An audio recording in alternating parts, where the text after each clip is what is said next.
Bonjour à toutes, bonjour à tous, bienvenue dans un nouveau numéro d'Actualis, épisode 18 si je ne me trompe pas. Je suis de retour, on m'a évincé une semaine, on ne voulait plus de moi mais je reviens quand même, j'ai réussi à retrouver les codes donc je peux revenir. Et celui qui m'a évincé la semaine dernière, il est encore là, c'est Maxime, comment ça va ? Salut à tous, ça va super, ça va, c'est toi qui m'as filé ta place, ouais. Oui, et voilà, très bonne semaine et on reprend nos places pour quelques mois encore avant de nous en aller et de laisser notre place pour les petits jeunes comme Manon, comment ça va ? Hello, ça va très bien. Merci. Je dis les petits jeunes, mais oui, les petits jeunes, sympa hein, quand même. Il y a peu d'écart, mais voilà. Manon qui revient et qui va nous faire une petite chronique ciné. Exactement. Et on va parler d'un nouveau type d'Uber avant, c'est bien ça ? Oui. C'est un peu l'idée. C'est un peu l'idée, ouais. Nous sommes aussi avec Edouard dans Les Petits Bébés. Comment ça va ? Merci pour les petits bébés, c'est sympa. Toi, t'es le plus jeune au final aujourd'hui. Ah bah oui, sûrement. Petit Hélène. Et Edouard qui nous a préparé un nouveau temps mort. On va rester dans le ciné d'ailleurs. Ouais, c'est ça, tout à fait. Et un moment sur un peu sur le Covid, mais un peu particulier. Une anecdote sur sur la vaccination. Et nous sommes aussi avec Matt. Salut à tous. Bonjour. Comment ça va ? Ça va très bien. Oui. T'as veillé un peu hier soir pour nous faire ouais, du coup j'ai veillé jusqu'à 1h30, 2h du mat, j'ai veillé quand même parce qu'il fallait regarder le tournoi d'échecs. Ça va être mon moment d'ailleurs. On va parler PogChamps aujourd'hui. Et on va en parler très prochainement. On va même commencer tout de suite avec les moments de la rédac.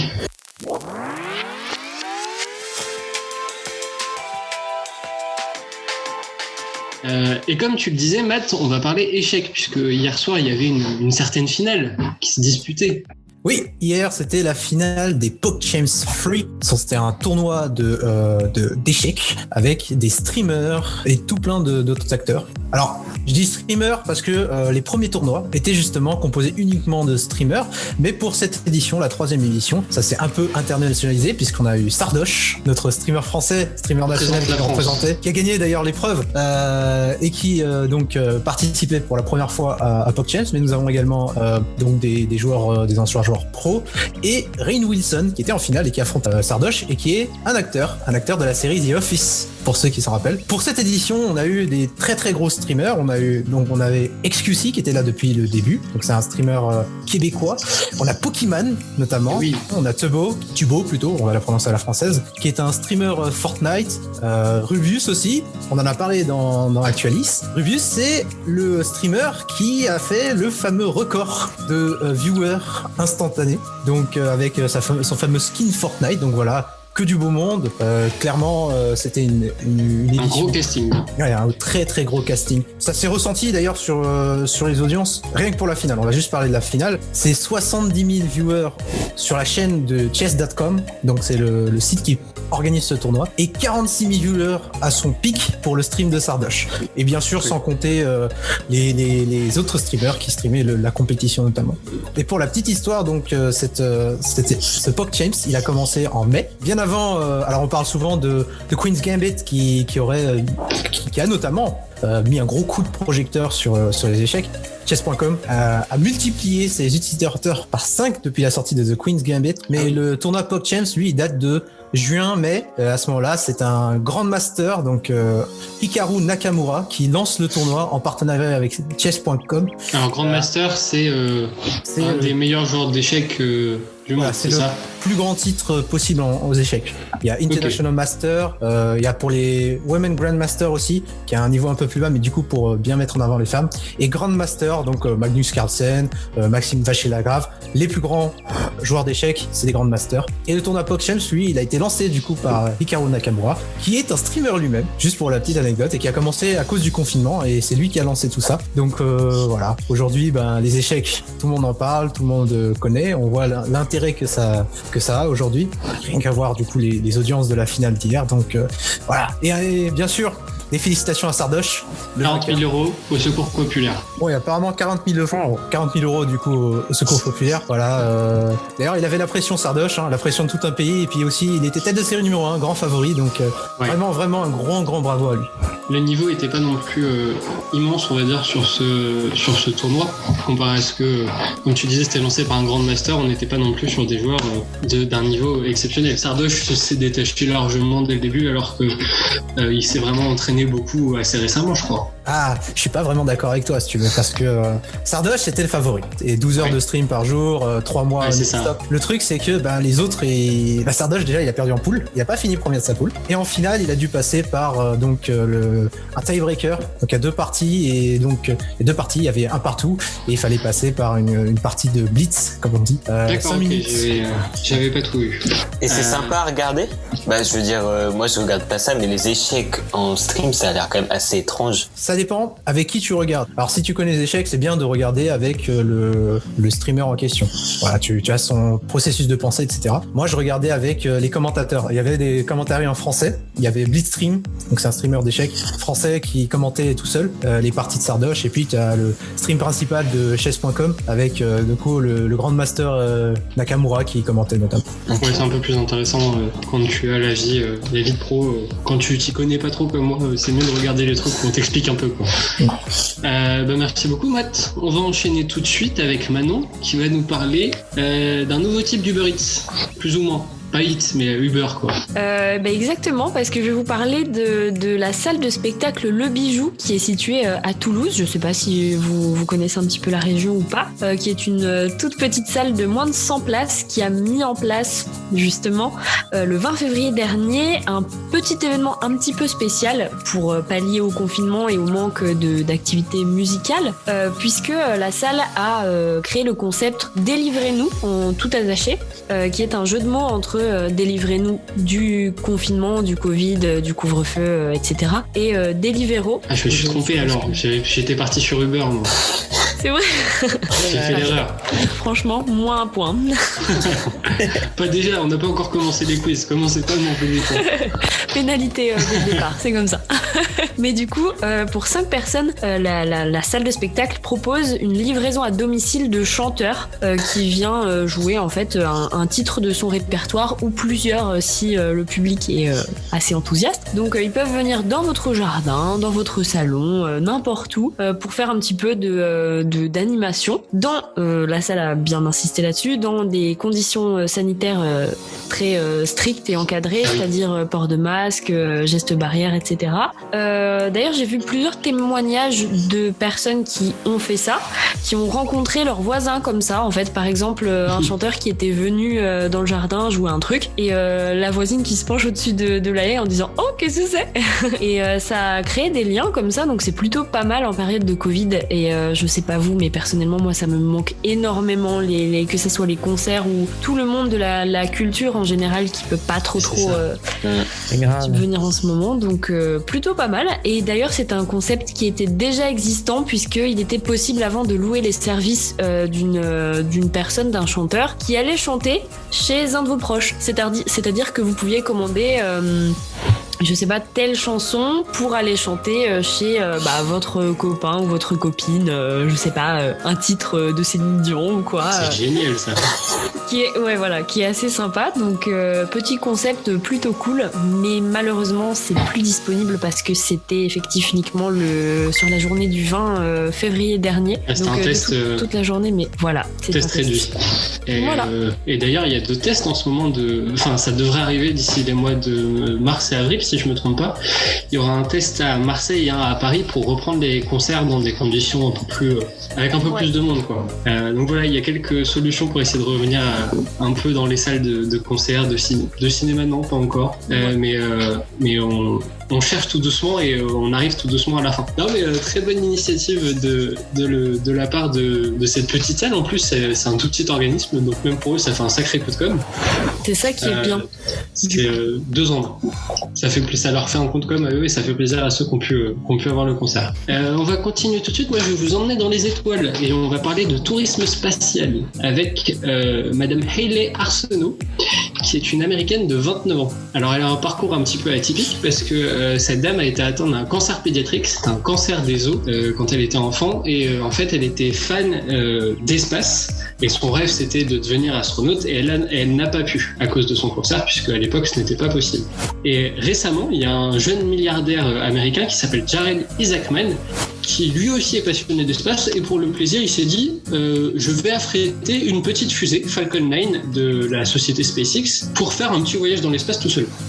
Voilà, rien de bien. Ça arrive à tout le monde. Oui, rien de bien original. Et en fait, avec lui, il pouvait emmener 3 personnes. Ce voyage, il va se faire en fin 2021. Et parmi les 3 personnes, il a choisi Hayley. Et c'est ça qui est la belle histoire de la journée. Il l'emmène avec elle dans l'espace normalement, donc comme je vous l'ai dit, à la fin de l'année. Et il va aussi emmener 2 autres personnes, même pas des proches à lui. Et en fait, il va emmener des personnes qui vont participer à une collecte de fonds pour un hôpital qui soigne les cancers pédiatriques. Et cet hôpital, c'est l'hôpital où Hayley a été soignée quand elle était jeune. Je trouve que l'histoire est plutôt belle. Voilà, donc ce sera un des premiers voyages de tourisme spatial aussi. Qui devrait se développer et qui va commencer là d'ici la fin de l'année. Je sais pas s'il y a déjà eu des voyages comme ça, je ne crois pas. Il me semble pas. Juste pour le plaisir, non, ça devrait être un des premiers, celui de notre cher Jared Isaacman. Mais voilà, qui n'a pas envie de se payer une petite fusée de SpaceX pour aller se faire une demi-heure dans l'espace? Ouais, c'est faux. Ça dépayse vraiment pour le coup. Ouais, c'est clair. Là, c'est pas un voyage très long, mais par contre, t'en profites, je pense. Ouais. Pour le coup, les questions environnementales se posent, quoi. Enfin, ah oui, est-ce que ça vaut le coup d'aller faire un tour dans l'espace juste pour un quart d'heure, juste pour le plaisir, quoi? Il va falloir faudrait qu'Elon Musk fasse un mélange entre Tesla et SpaceX pour développer des fusées électriques, mais je suis pas sûr qu'on en soit là encore. Tu la branches en arrivant chez toi. Quand tu te reposes, tu la... Bon, par contre, ça te prend 4 ans pour recharger 10% de la batterie. Ouais. Et ça te consomme plus que ton prêt universitaire aux États-Unis. Mais voilà, ça vous aurait tenté, vous, quand même, sans parler de la question environnementale, juste se dire ok, dans 3 semaines, je pars 30 minutes, je vais me faire un petit tour de la planète. Ouais. Personnellement, ouais. C'est incroyable. L'idée, pour moi, l'idée est assez incroyable. Après, effectivement, comme tu le dis, Max, il y a une question environnementale où, c'est pas vraiment l'ambiance en ce moment. D'ailleurs, petit quiz. Où est-ce qu'on dit astronaute? Où est-ce qu'on dit spationaute? Où est-ce qu'on dit... Cosmonaute, taïkonaute. Cosmonaute, taïkonaute. Est-ce que vous le savez? Spationaute, c'est... Là, c'est en Russie, ça? Pas du tout. Je sais pas. Taïkonaute, c'est sûr, c'est en Chine. Taïkonaute, c'est chinois. Astronaute, c'est américain. Ok. Ben, spationaute, c'est en français. Ouais. Spationaute, c'est français. Et le dernier, cosmonaute, c'est russe. Vache. Voilà. Je suis retombé là-dessus hier pendant mes recherches. Et comme à chaque fois, on confond. Enfin, en tout cas pour moi. Je sais pas pour tout le monde. Je vais pas faire de généralité. Bah, apparemment pour moi aussi. Hein, Je peux me permettre, tu l'apprends une fois et c'est bon. Oui, faut le retenir, c'est tout. Non, pas du Maxime, tout. on sait qu'il y a une fois le truc, c'est bon, mais pense aux humains un peu normaux comme nous. Pense à nous un peu. Non mais voilà, c'était ma belle histoire du jour. Et on va continuer tout de suite. On reste aux États-Unis avec Edouard, mais là c'est un peu moins rigolo comme histoire. C'est rigolo, mais bah ouais, le temps c'est un peu paradoxal parce que donc en ce moment on parle beaucoup des vaccins, on parle beaucoup du Covid, des médicaments et tout ça. Et il y a une actualité assez absurde qui s'est déroulée aux États-Unis et donc vu que c'est absurde, c'est drôle. Hein. Actuellement, la vaccination contre le Covid-19, elle est réservée aux plus de 65 ans aux États-Unis. Mais il y a 2 Américaines qui ont 34 et 44 ans qui voulaient vraiment être vaccinées. Alors vraiment parce que au point de vouloir contourner le système. Et alors là, comment contourner le système, me demandez-vous? J'ai plusieurs propositions. Hein. Payer des pots de vin à un médecin, pourquoi pas. Cambrioler un centre de vaccination, pourquoi pas. Voler la recette du vaccin, pourquoi pas. Mais non, c'est pas tout ça. Difficile ça. C'est pas le pâté de crabe. Oh, allez, un peu de je sais pas quoi, de molécules et tac, ça vous fait un vaccin. Mais non, elles ont décidé de se présenter au centre de vaccination déguisées en mamie. Oh. Voilà, c'était ça pour obtenir leur dose de vaccin. Elles ont mis un bonnet, des gants, des lunettes, un masque pour pas se faire découvrir et pour passer comme plus âgées.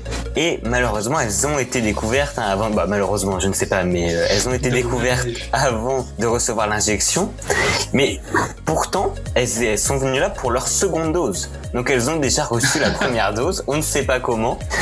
Elles n'ont pas expliqué comment elles ont reçu leur première dose. Donc est-ce qu'elles ont réussi à se faire passer pour des mamies au premier coup, on ne sait pas.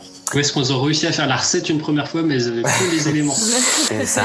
Elles ont pas retrouvé Quand on sait l'ARN. qu'il faut plus de 500 éléments pour fabriquer le vaccin, effectivement, l'absence d'un élément, ça serait pas déconnant.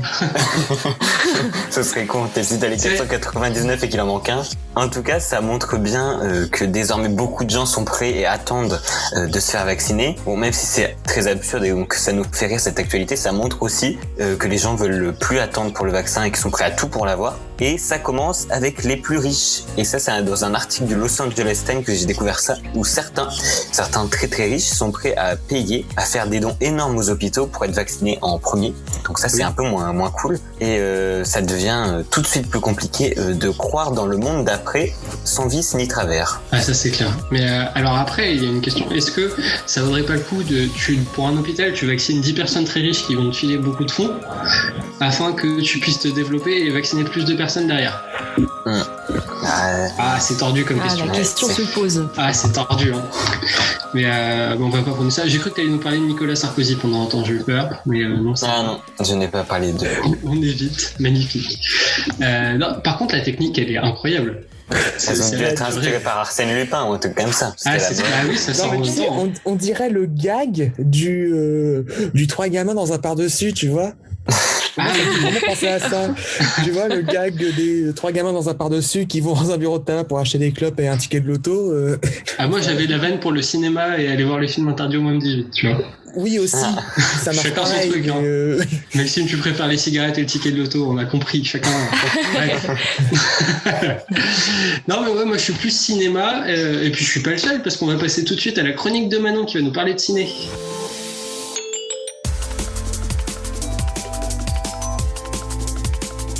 Alors aujourd'hui, tu vas nous parler d'un film, et c'est un film qui a réussi à passer au cinéma. Donc c'était il y a un petit moment quand même. Exactement. C'était il y a un petit moment parce que c'était en 2019. Mais bon, personnellement, moi, je suis encore bloquée en 2020 hein, avec le confinement et tout. Donc, on va dire que c'est d'actualité. Oui, c'est toujours d'actualité.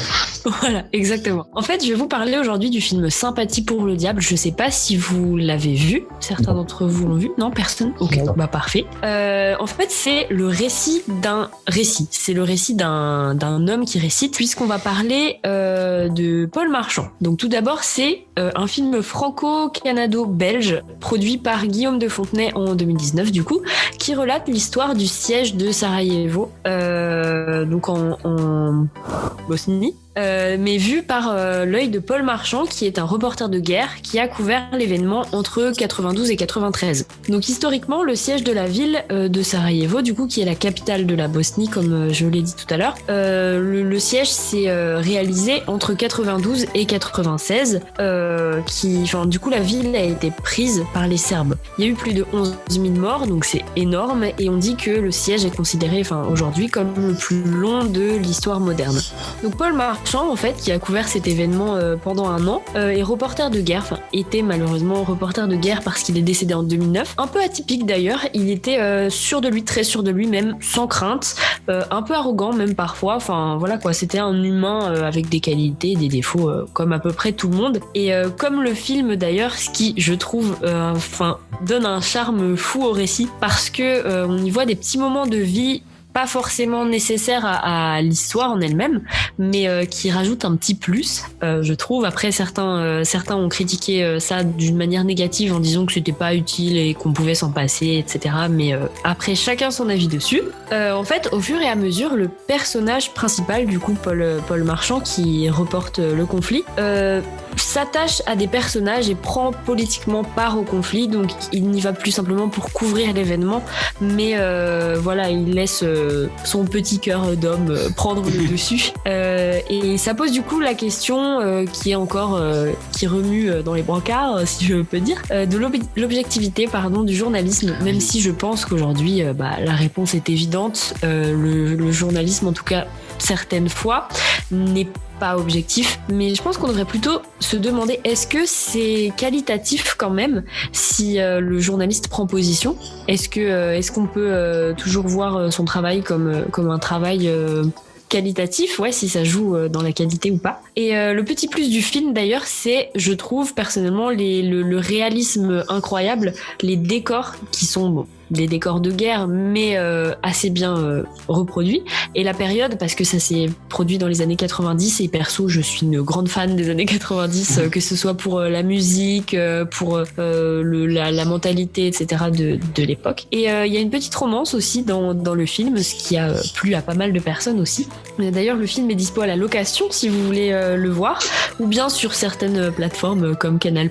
On n'est pas du tout sponsor Canal+, mais voilà, il est disponible là-bas.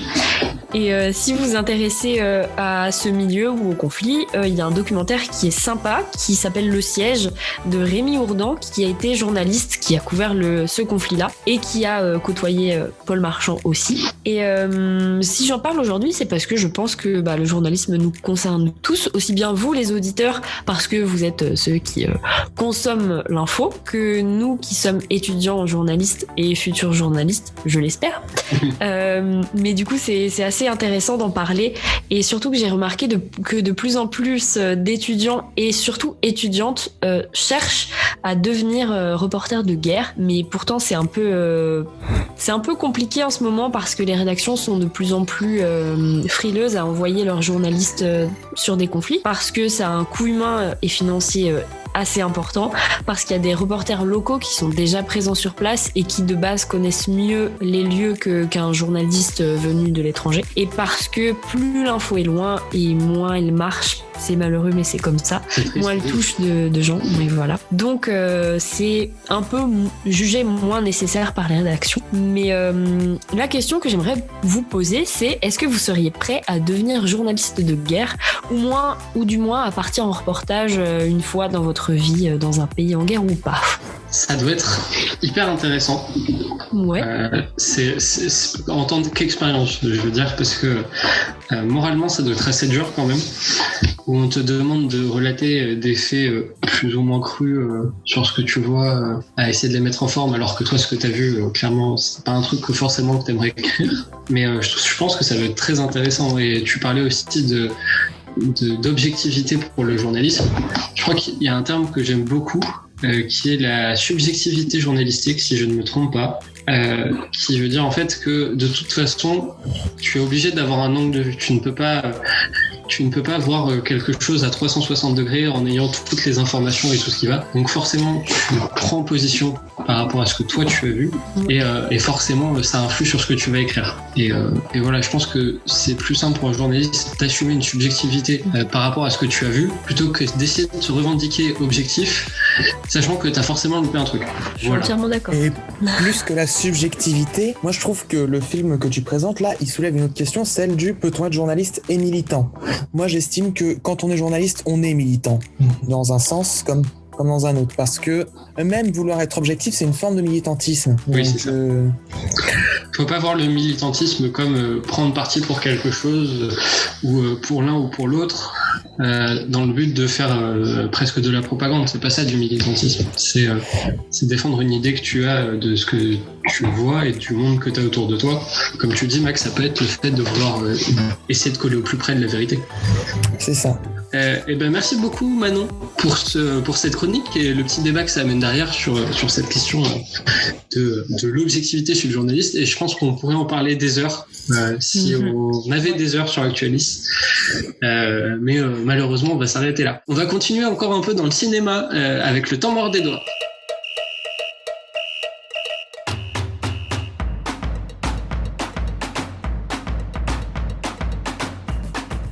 Alors cette semaine, je suis content, je n'ai pas de temps mort à faire toujours, j'ai toujours mon petit moment, je viens les pieds sous la table.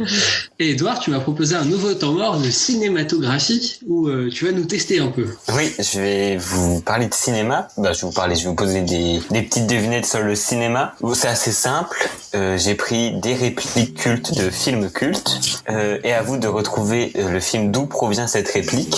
Donc il y a 3 répliques par film. Normalement, c'est de la plus dure à la plus facile. Mais bon, je suis sûr que vous allez tout trouver dès la première réplique.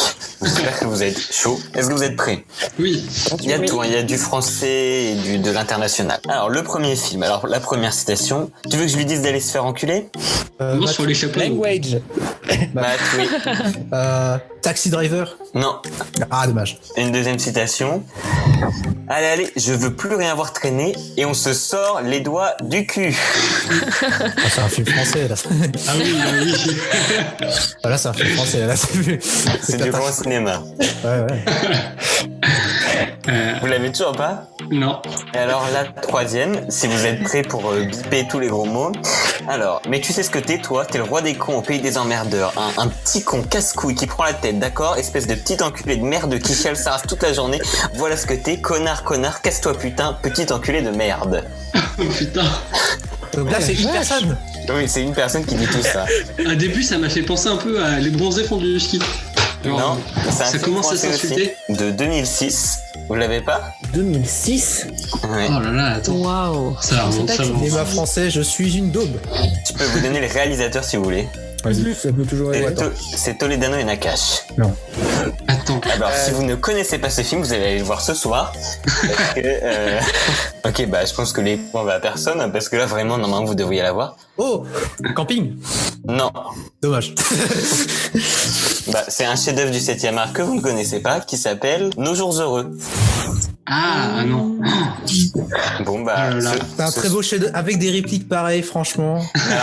si vous avez pas vu le film, c'est assez hilarant parce que le personnage qui dit ça est un peu coincé et se décoince assez violemment à la fin pendant le Assez film. violemment, vous disiez? C'est le mot, ouais. C'est vraiment le mot précis. Bon, ok, vous êtes prêts pour le deuxième? Là, si vraiment vous trouvez pas, je peux plus rien faire pour vous. La pression dès la deuxième phrase. C'est clair. Alors, première réplique. Quand 900 ans comme moi tu auras, moins en forme tu seras.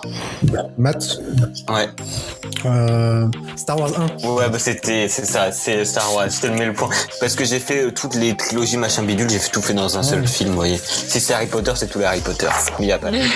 Donc un point pour Matt.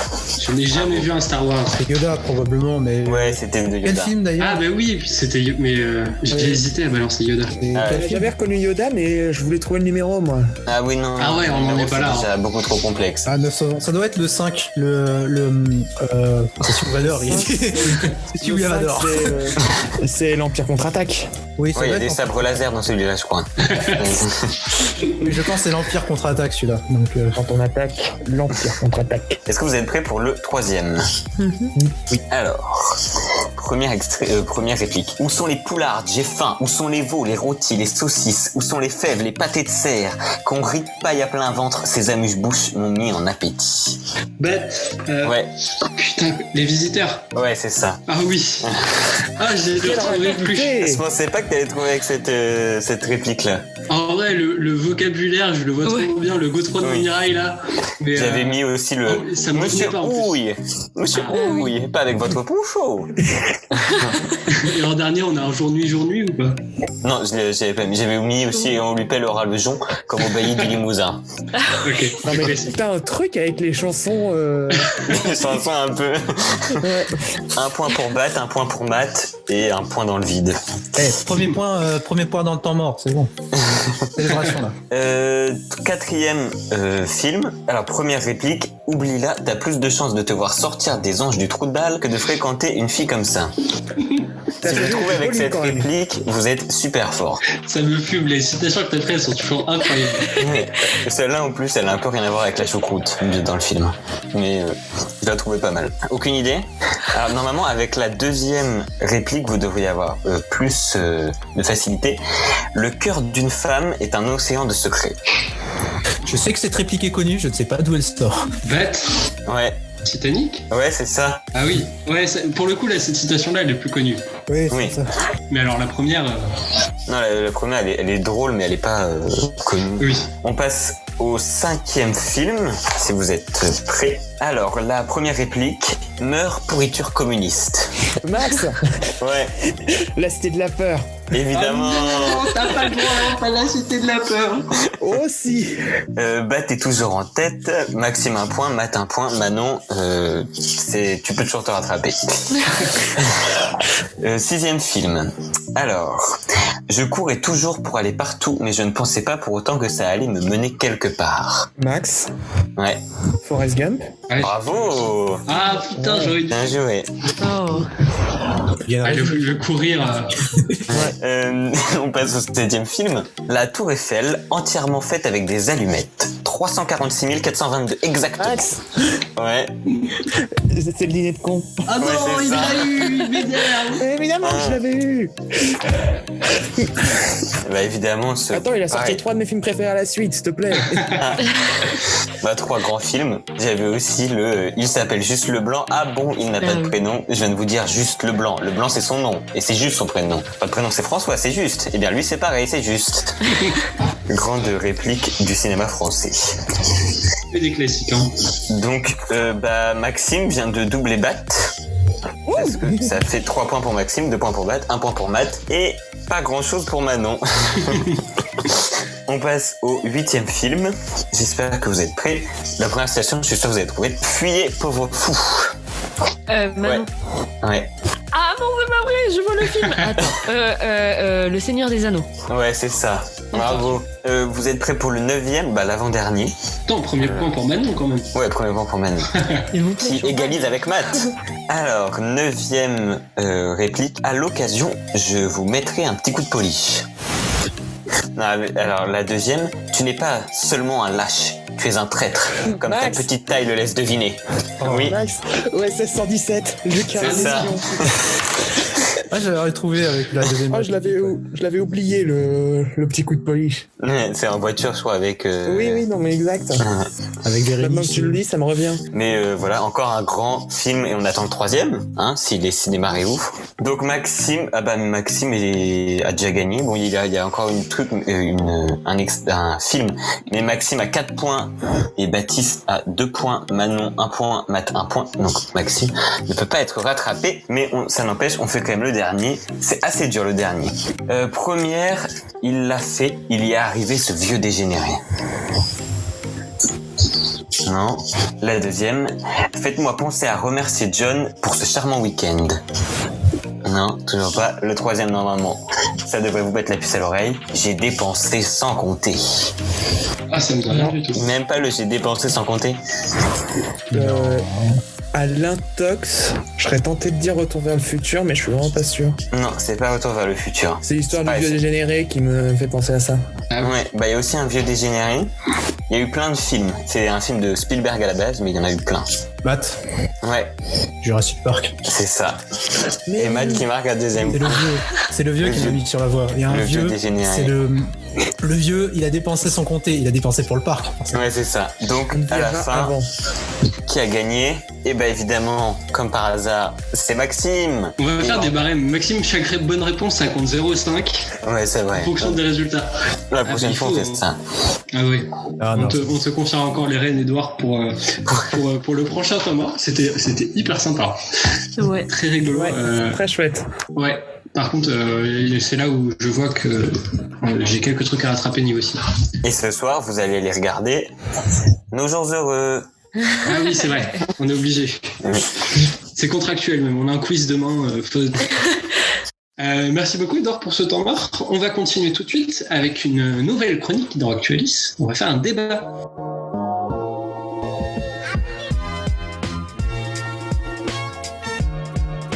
Et alors, comme je l'ai dit, on teste ce format aujourd'hui. Ça nous a un peu motivé au vu de ce qu'il y a eu dans l'actualité, puisqu'on va parler de messieurs McFly et Carlito.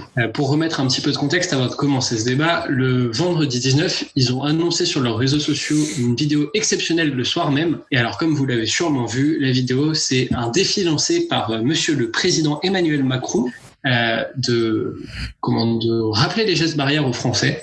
Et si la vidéo faisait plus de 10 millions de vues, les deux youtubeurs avaient le droit de venir à l'Élysée pour faire un concours d'anecdotes, qui est un de leurs gros formats qu'ils ont déjà fait avec David Guetta, Eric et Ramsey, Big Flo et Oli, pour ne citer que. Je crois qu'il y a eu peut-être 8 ou 9 épisodes de souvenirs. Donc un sacré format avec un président de la République en fonction.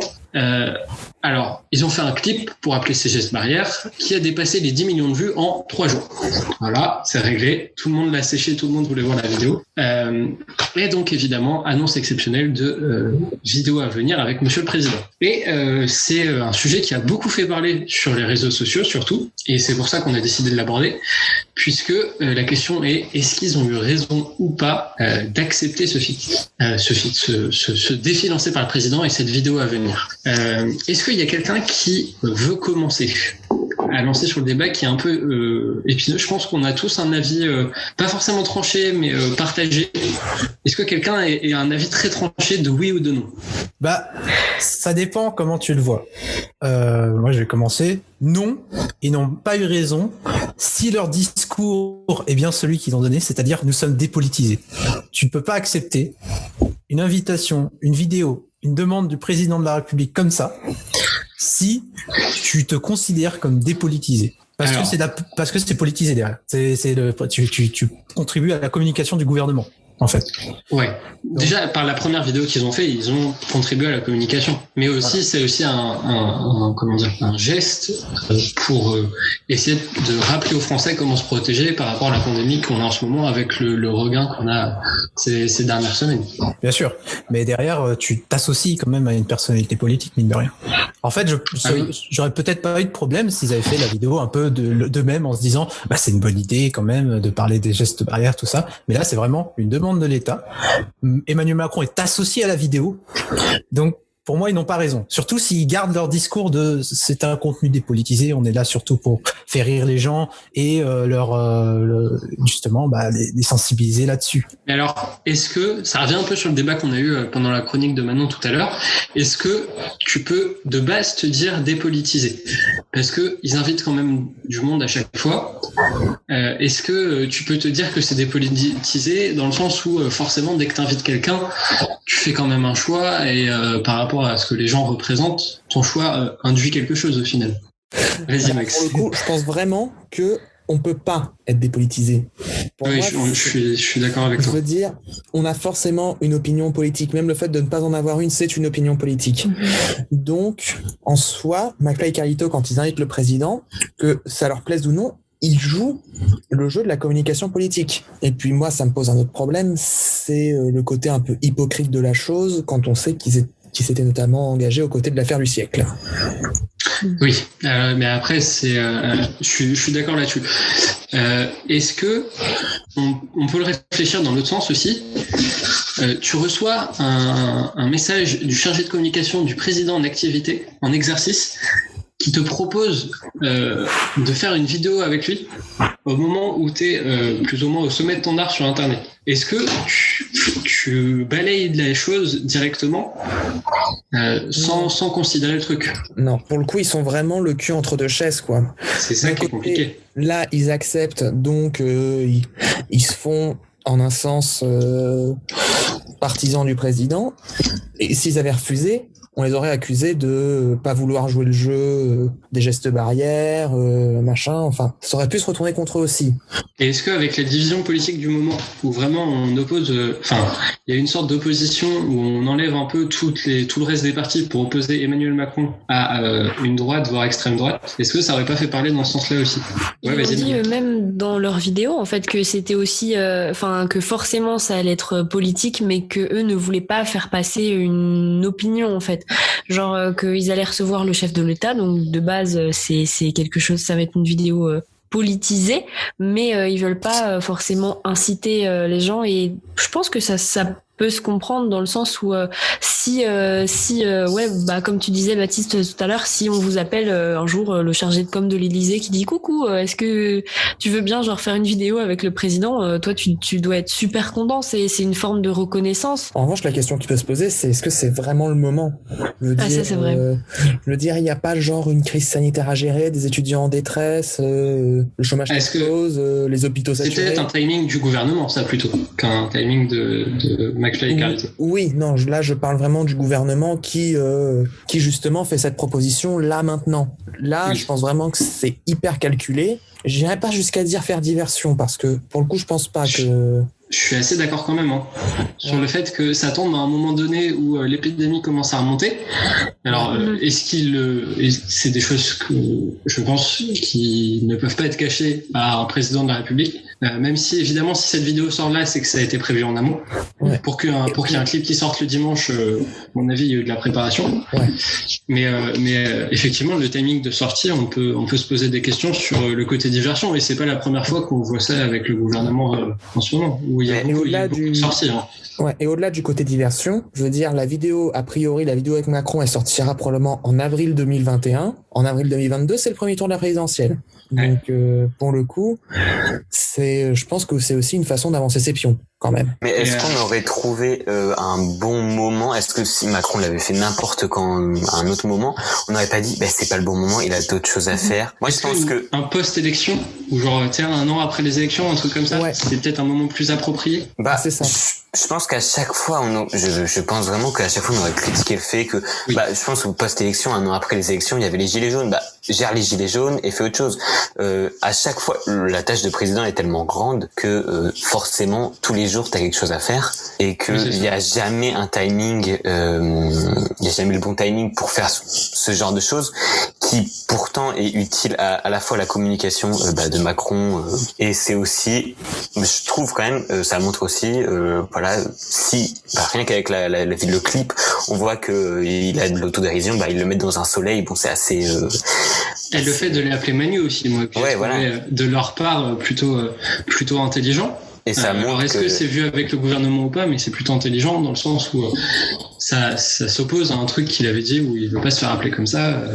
Ouais, voilà, et c'est rire aussi du président comme il rit de tous leurs invités qui passent à leur chaîne YouTube. Et alors est-ce que ça va être pareil au moment de la vidéo? Ouais, pour le coup, je pense que le clip a été probablement géré avec le gouvernement, enfin avec l'équipe de communication de l'Élysée, comme aurait été géré une offre de sponsoring avec n'importe quel autre truc, quoi. Est-ce que vous, autour de la table, vous savez à peu près comment ça se passe quand des youtubeurs reçoivent une proposition de partenariat? Pour moi, ouais, pour le coup, ouais. Mais vas-y, explique, Max, ce sera plus clair. Grosso merdo, la marque valide la vidéo ou le post ou la story avant publication. Donc clairement, tout le clip a, à mon avis, été vu avant par le service com pour être sûr que ça convient à ce qu'ils veulent faire passer comme message. Mais je pense vraiment que ça a été géré comme n'importe quelle autre opération de partenariat. Je sais pas trop parce que pour le coup, je pense qu'ils ont été totalement libres et que le président a pas dit enlevez-moi ça. Bon, dans tous les cas, on peut dire que le timing est compliqué. On a parlé un peu des élections, mais il y a un truc qui s'appelle l'effet de simple exposition que j'avais vu passer en faisant mes recherches, c'est-à-dire que juste en collant l'image de quelqu'un à côté de quelqu'un que t'aimes bien, peu importe la personne qui est à côté, forcément, tu as un avis positif dessus. Et il y a aussi cette question-là d'influence des jeunes futurs votants. Absolument. Et influenceurs qui vont être au cœur du débat pour les prochaines élections. Oui, et on vous renvoie pour ça vers le hors-série sur Twitch. Exactement. Avec une super chronique sur les politiques sur Twitch qui avait été réalisée par un certain Matt. Et puis voilà, on va clôturer ce débat parce que ça fait un petit moment qu'on en discute. Merci à tous pour ce débat, c'était très intéressant, même si on n'a pas le temps de tout exposer dans une émission de 50 minutes. 50 minutes, 1 heure, voilà. Plus les émissions avancent, plus on dépasse de toute façon. Et puis on va finir en douceur avec le Maxi Quiz.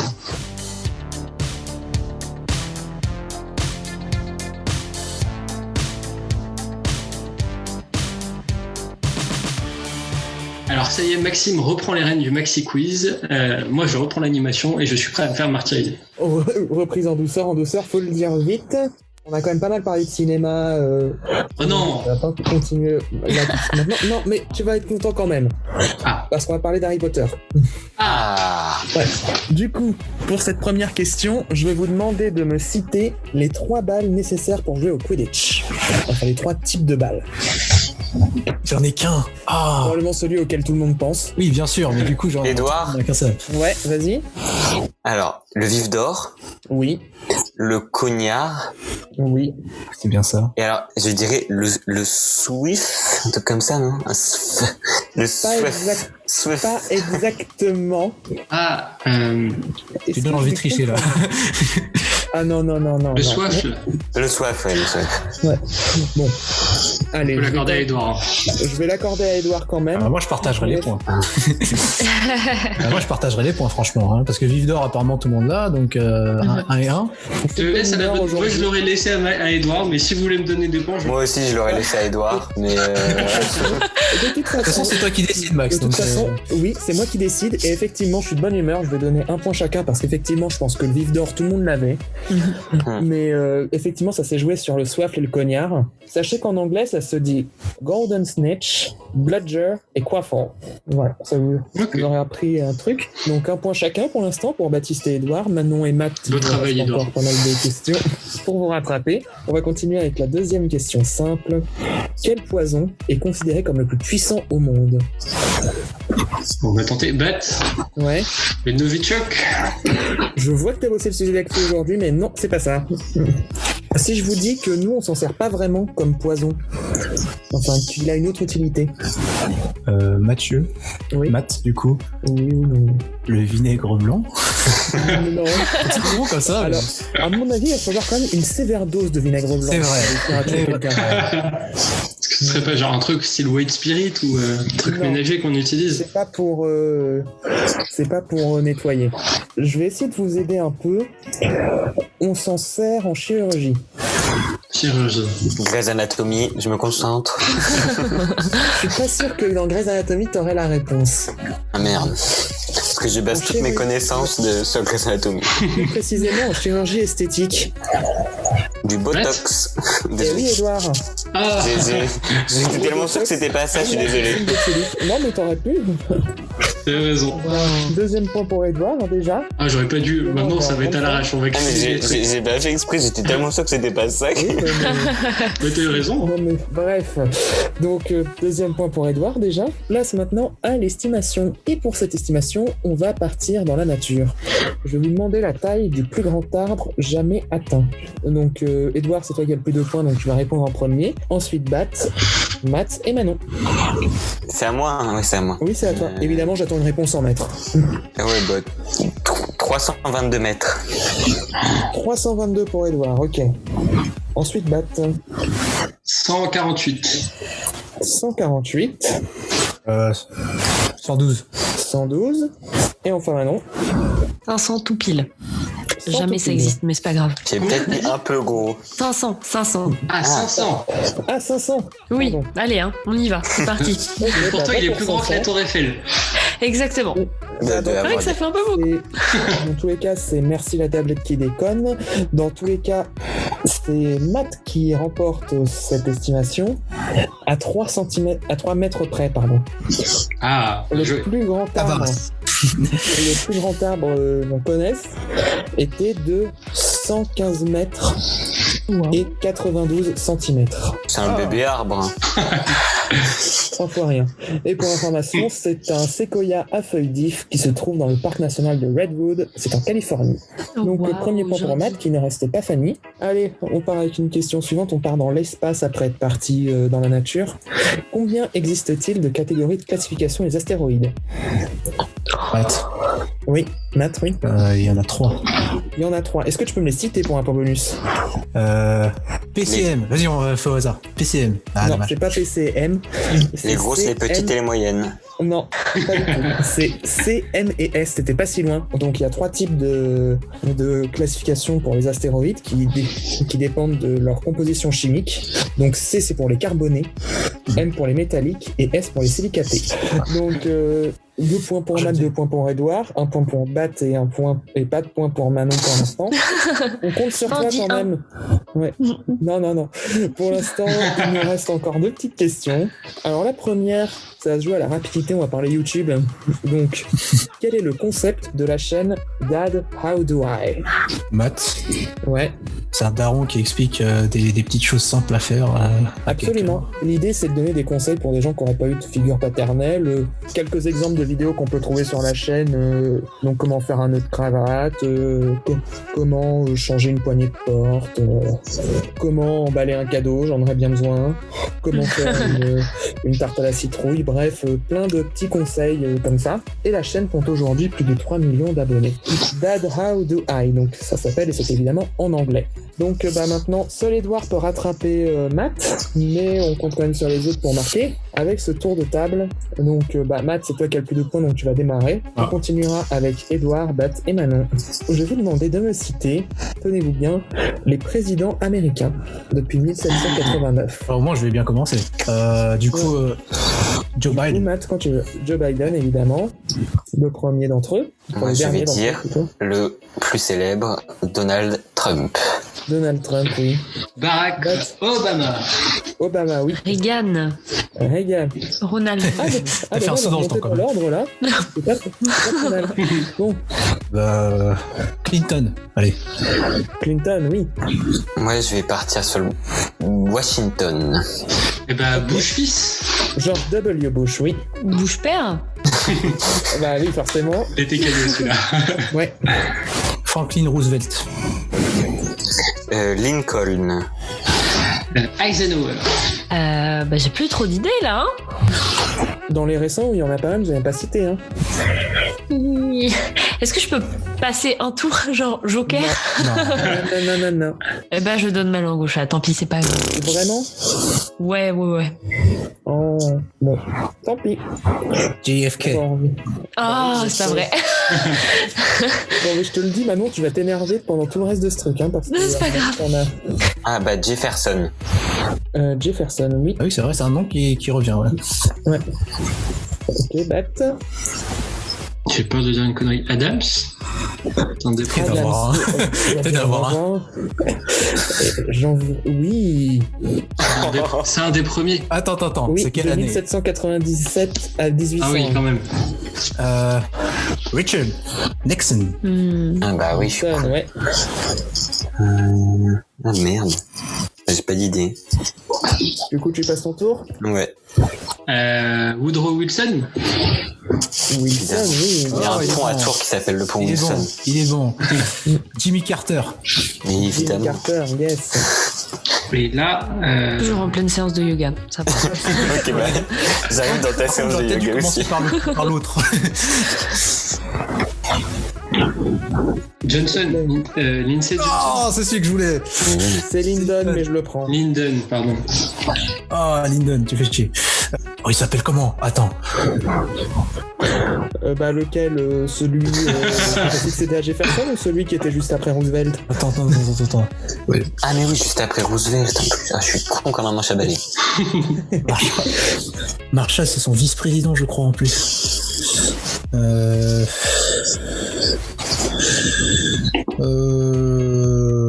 Williams, au hasard. C'est bon. William, tu m'emmerdes parce que du coup, faut que je fasse toute la liste. Oui. Vas-y. Ah, si on a un, par contre, je suis dégoûté. Eh ben, il y en a pas. Ah oui. Oh là là. Dans ceux que vous m'avez pas cités, parce qu'il y en a plein que vous m'avez pas cités qui sont pourtant bien connus. Il y a quand même Monroe, James Monroe, Ouais. qui est quand même pas mal connu. Il y a Andrew Johnson qui a succédé à Abraham Lincoln. Vous m'avez cité Lyndon Johnson, mais pas Andrew Johnson. Ah oui. Voilà. Ah, et on n'a pas Theodore Roosevelt. Et bah Quelqu'un l'a si, dit vous m'avez pas dit Theodore Roosevelt. Ouais, voilà, on l'a pas dit. Moi, j'ai m'avez dit dit Franklin, Franklin. bah, du coup. Bah oui, on a Franklin, mais pas dit Théodore. C'est con, c'est pas le bon en plus. Et puis après, dans les récents, il y a Hoover que vous m'avez pas cité de 29 à 33. 2023. Ah oui. Gerald Ford qui a succédé à Nixon. Ford, ouais, pour le coup, oui. Et après les On a autres. oublié quelques-uns. Hein. Ouais, il y en a sur 40. quelques-uns. C'est pas grave, j'ai gagné. C'est pas grave, j'ai gagné, c'est ce qui compte. J'ai gagné le quiz. 3 points d'affilée. Donc, à l'issue de ce maxi quiz, on a une petite bulle pour Manon, 2 points pour Edouard, 2 points pour Matt, 3 points pour Matt. C'est donc Matt qui remporte ce quiz. Une fois n'est pas coutume. Mon cher Matt, je te rends la main pour la conclusion. Eh ben, merci, c'était un bon petit quiz pour se remettre en jambes. J'avais peur de finir à 0. Ça va. Maintenant, on se le cache. Puisque oui, nous sommes en visio. On l'a pas dit au début, je crois, mais nous sommes à distance. Puisque c'est encore plus ou moins une semaine de vacances, on va dire, ça dépend des gens. Mais on a décidé de faire cet épisode à distance. Il y a une petite baisse de qualité sonore. Ça vient de là. Et puis bonne petite émission. J'espère que ce nouveau format de débat vous a plu. N'hésitez pas à nous dire ça en commentaire ou à nous dire ça sur nos réseaux sociaux.